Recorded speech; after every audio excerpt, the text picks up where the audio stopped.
আসসালামু আলাইকুম বন্ধুরা।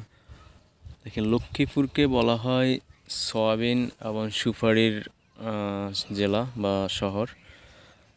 যে সয়াবিন তেল আমরা রান্নার সাথে ব্যবহার করি, এই সয়াবিন তেল হচ্ছে এই যে অনেকেই চিনেন না যে এটা কি আসলে গাছ থেকে হয় বা ফসল চাষ করে নাকি সরাসরি তেলটা অন্য কোনো প্রক্রিয়ার মাধ্যমে আমাদের দেশে আসে। এটা মূলত হচ্ছে এই লক্ষ্মীপুরেই বেশিরভাগ ক্ষেত্রে চাষ হয় এবং পুরো লক্ষ্মীপুর জেলাতে সয়াবিন খুব বিখ্যাত। সয়াবিন এবং সুপারির জন্য বিখ্যাত। এই যে সয়াবিনটা মূলত এরকম গাছ, লক্ষ্মীপুরে দেখেন প্রতিটা জমিনেই এই সয়াবিন, প্রতিটা ক্ষেত কৃষকেরা সয়াবিন চাষ করে। সয়াবিন চাষটা মূলত সহজ আর কষ্ট কম হয় এবং ফলনও ভালো হয়। যদিও এবছর বৃষ্টি কম থাকায় ফলন মোটামুটি বলা যায় আশা অনুরূপ হয় নাই।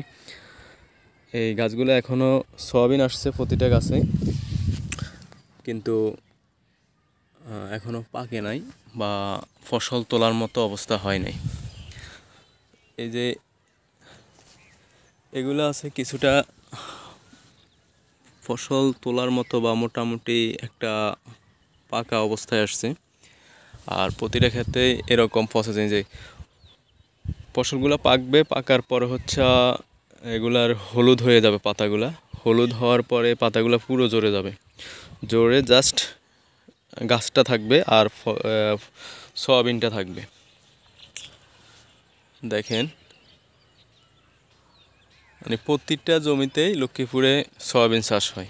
এক সময় গম, তারপরে হচ্ছে ডাল, বাদাম এই ধরনের ফসল চাষ হইতো, তিসি, ভুট্টা, আলু, তারপরে হেলন ডাল। এখন এই জিনিসগুলো কমে গেছে, সব কিছুই সয়াবিন দখল করে নিছে। এই সয়াবিনের ক্ষেত হচ্ছে এগুলা, সব ক্ষেতে মোটামুটি সয়াবিন। এটা আমাদের বাড়ির পিছনে ছোট্ট একটা বিল। তো এছাড়া হচ্ছে আপনার বড় বড় যে বিলগুলো আছে সবগুলোতে এরকম সয়াবিন সয়াবিন সয়াবিন ছাড়া অন্য ফসল সাধারণত লক্ষ্মীপুরে দেখা যায় না এখন আর।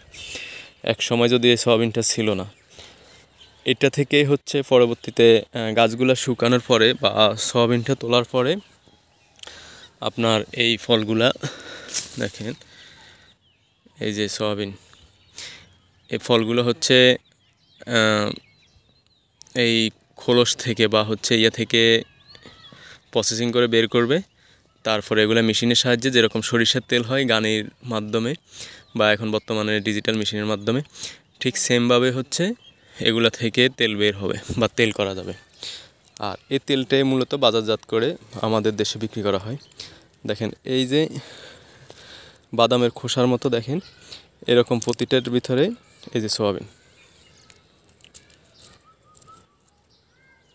এই যে সয়াবিনটা মোটামুটি বাদামের মতো। এগুলা খুব ছোটো সাইজ। এগুলা থেকে হচ্ছে আপনার এক সময় আবার ফসল হবে, মানে বীজ সংরক্ষণ করে এইগুলো আবার খেতে রাখবে বা খেতে ফলন করবে। তখন এগুলা থেকে হচ্ছে আপনার আবার গাছ হবে। প্রতি বছর এই সিজনটাতে মূলত সয়াবিনের সিজন।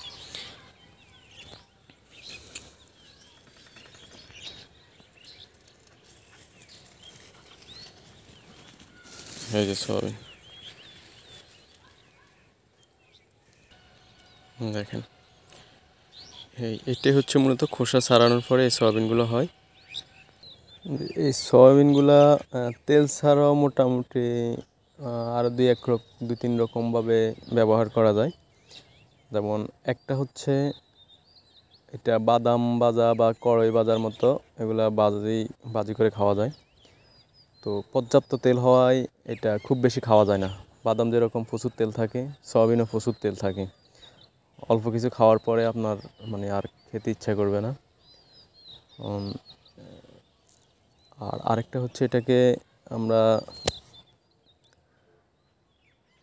চালের গুঁড়া বা হচ্ছে আটা যেরকম করি এরকম গুঁড়া করা যায়। গুঁড়া করে এটাকে হচ্ছে আটার সাথে বা চালের গুঁড়ার সাথে মিক্স করে, কারণ শুধু এটার আটা দিয়ে রুটি বানালে আসলে প্রচুর পরিমাণ তেল থাকায় ওইটাও মানুষের পেটে সহ্য করার মতো অবস্থা থাকে না আর কি।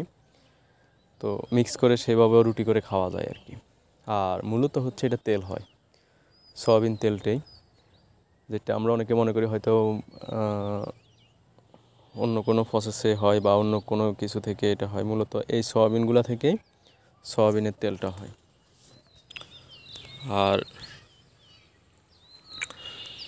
সয়াবিনের গাছগুলো এরকম নর্মাল, এই যে পাতা সবুজ পাতা থাকে শুরু থেকে, এই বীজটা থেকে হচ্ছে আপনার এরকম গাছ হয়। এই সবুজ পাতাগুলো আস্তে আস্তে পরিণত হওয়ার সাথে সাথে এটা হলুদ হয়ে যায়। এক সময় হলুদ হয়ে শুকিয়ে পাতাগুলো ঝরে যায়, তারপরে হচ্ছে আপনার সয়াবিনগুলো সবাই কালেক্ট করে আর কি। দেখেন সবুজের সমারোহ। এই ফসলগুলো করাটাও সহজ কৃষকের জন্য। শুরুতে জমি চাষ করে জাস্ট সয়াবিনগুলো ফেলে দেয় অথবা রোপণ করে রাখে জাস্ট বীজগুলো। এর পরবর্তীতে এগুলো আস্তে আস্তে গাছ হয়ে যায়, একবার নিড়ানি দিলে মোটামুটি হয়ে যায়, আর খুব একটা কষ্ট হয় না, সারটারও খুব বেশি দেওয়া লাগে না। ঠিক আছে, সবাই ভালো থাকবেন, আল্লাহ হাফেজ।